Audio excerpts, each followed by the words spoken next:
Joining us now, rapper, actor, father, entertainer, businessman, producer, pioneer. He does it all and really needs no introduction. Straight out of Compton, it's Ice Cube. Thank you so much for making some time. Yeah, thanks for having me. All right, so the movie comes out today, but the buildup has been catching fire for weeks. Tell us about this Straight Outta movement. Oh, man, you know, it's been great. People been having a lot of fun with it. And, you know, what we wanted to show is that we come straight out of Compton, but we just boys out the hood, you know. Everybody's straight out of somewhere, and everybody can do it. So that was really what the whole campaign was all about. But, you know, people, they done took this thing and ran with it. They done made, you know, comedy out of it. So it's just been a great campaign on all levels. Cube, always good to see you, my man. I got to ask you, what inspired you to feel like you needed to do this movie right now? Well, it took a long time to get made. So it's been over 10 years in the making.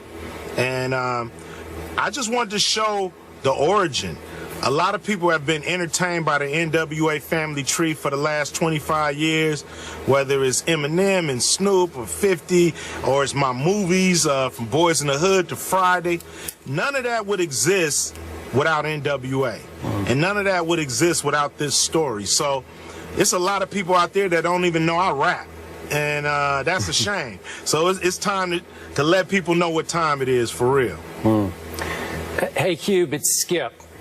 Allow me to say that when Straight Outta Compton caught hold in 1988, it even rocked me. I was just your basic Mick Jagger fan at that point. And even today, I have to put that song in my all-time top 5. So can you explain to me or tell me how surprised you have been by this iconic crossover impact that one song has had? Well, you know, it was a thing where we thought we were going to just be an underground group. We never thought that this music would make it to the mainstream because it was so hardcore, and at the time it was so taboo. But, you know, Americans love it when you're honest, you know, and when you're brutally honest, you know, they even love it more. So that's what I think struck with people, the fact that NWA, we talked about the good, the bad, and the ugly, and people just was inspired by it. The fact that, you know, we really had the courage to come out like that with no apologies, and you know, that's kind of what it's all about, you know, being yourself, having your own voice, and not being stopped. Cube, I can appreciate that, and that's why I'm looking so forward to seeing this movie. But one of the biggest reasons I'm looking so forward to seeing this movie is that it's not just about honesty, it's also about intelligence, which is something that you've continuously displayed throughout the years. In other words, being smart, being wise, and understanding that there's various elements to being real. You can also be real stupid, real dumb, real ignorant, real unwise, for crying out loud, if you go the wrong route. That was something you didn't do. So as we sit here today, what kind of message do you want a lot of the young brothers on the come up to really grasp from a movie like this, outside of just being real as it pertains to being honest? Well, you know, we start off the album by saying you are now about to witness the strength of street knowledge. Knowledge is in there for a reason. It is all about being sharp. It is all about seeing the bigger picture.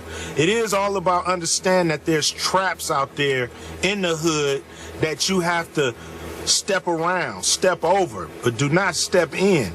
And so, you know, hopefully this movie shows it ain't where you from, it's where you at. We was constructive with our frustration and not destructive with our frustration.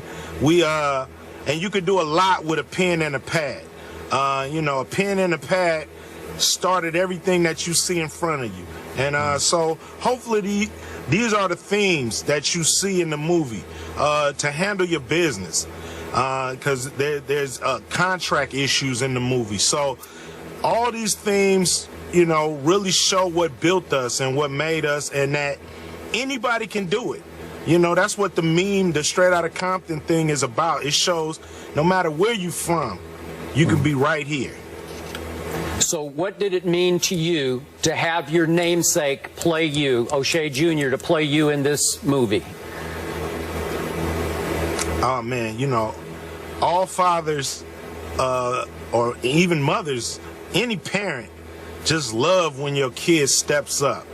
When you give them something to do and they do it, you know, and use all the talents and skills that you taught them. So, you know, I feel the same way about my son. The fact that he took on this role, we couldn't give him the job. He had to earn it. He had to impress a lot of people on different levels, and he stepped up, man. He murdered it. He did, you know, which is, you know, a term that we use when he did his thing. And he really, really did his thing, and I really love and appreciate him just for cementing my legacy in film. We can't wait to see it straight out of Compton in theaters today. Ice Cube, we appreciate you so much. Proud of you, bro. Hey, thank you guys, man. I love watching you guys. You know, y'all my favorite on TV. Keep doing what you're doing. Keep debating, baby. Can't wait to see that movie tonight. It was the preseason opener for the Packers in the past last night, not only with Aaron Rodgers on the field, but also number 12 suited up and started. Find out next what we saw from that game.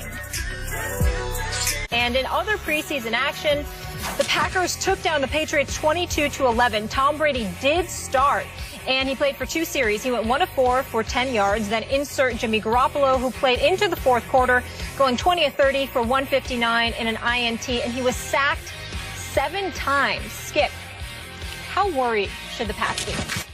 Stephen A., before I answer Molly's question, a quick aside. I was shocked last night, and I did watch most of this game. Aaron Rodgers was allowed to attempt 19 passes in preseason game number 1, and last year in the total preseason, he had 33 passing attempts. So I guess the Packers really wanted to lay it on Bill Belichick and Tom Brady and the Patriots in Foxborough last night. That's all I can figure out, but that's just a quick aside. Now, back to Garoppolo. The young man had a rough first half after he replaced Tom Brady. And Stephen A., I'm going to remind you that last year as a rookie, Jimmy Garoppolo actually threw for the 2nd most yards in the entire preseason. But he did it in the shadows. Nobody noticed because nobody really cared.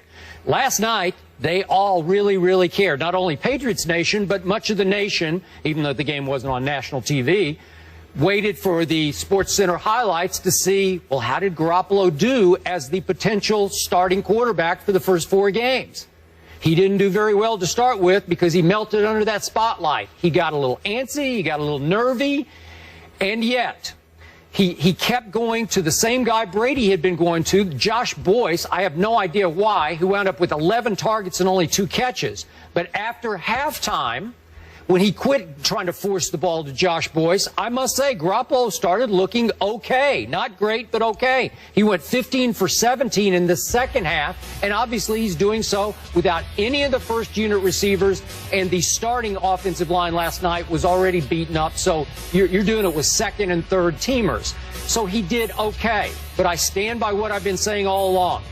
I don't believe Tom Brady is going to miss any games, but if he does miss 4 games, I believe Jimmy Garoppolo will be lucky to win one of those 4 games, which would be Jacksonville in Foxborough. Your thoughts? I agree with you. I don't think he's ready, but I do think that, you know, Bill Belichick is more qualified than anyone, obviously, to recognize the development that's taken fold. So I certainly don't have a problem with it. I mean, he got sacked. I mean, he was 20 of 30, 159 yards. There were some things that he did that were relatively serviceable.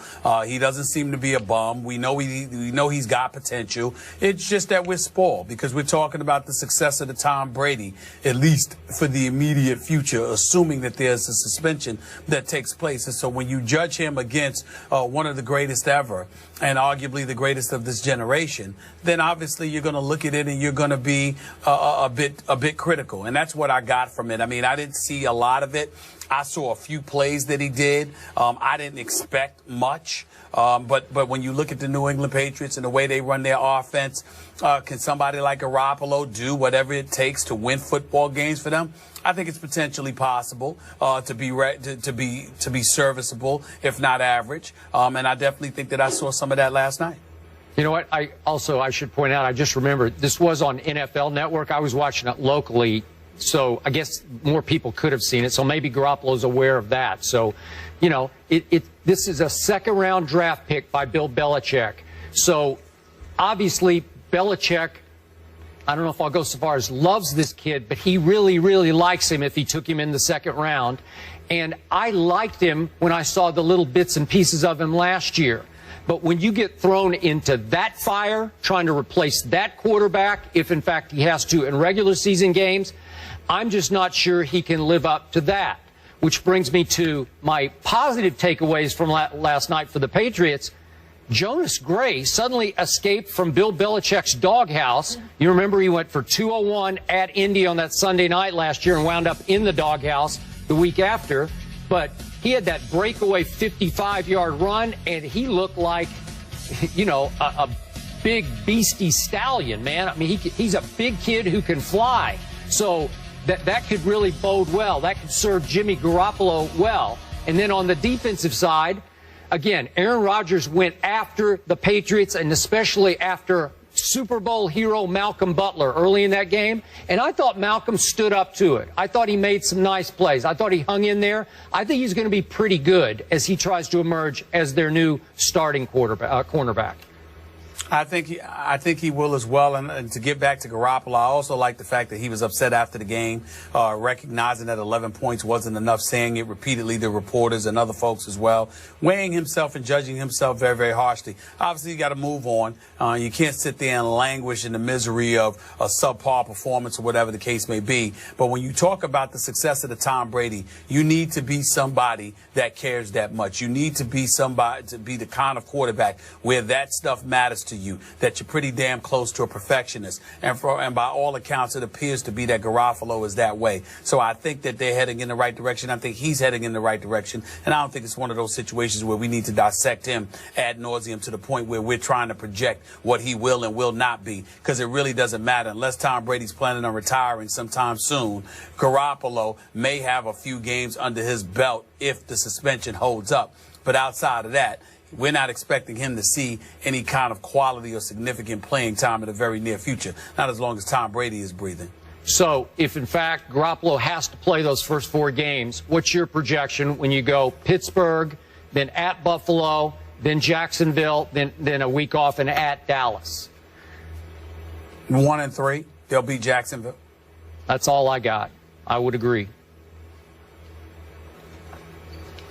I don't know if that's saying too much there, guys, but moving on, the Patriots go to West Virginia to train with the Saints in New Orleans prior to their game. That's August 22nd. And A-Rod, you said 19 attempts there. He was 11 of 19, 117 yards, and was sacked twice. Johnny Manziel was on the field last night putting up points, but how did he really look from the guy's point of view? They'll tell you on the other side.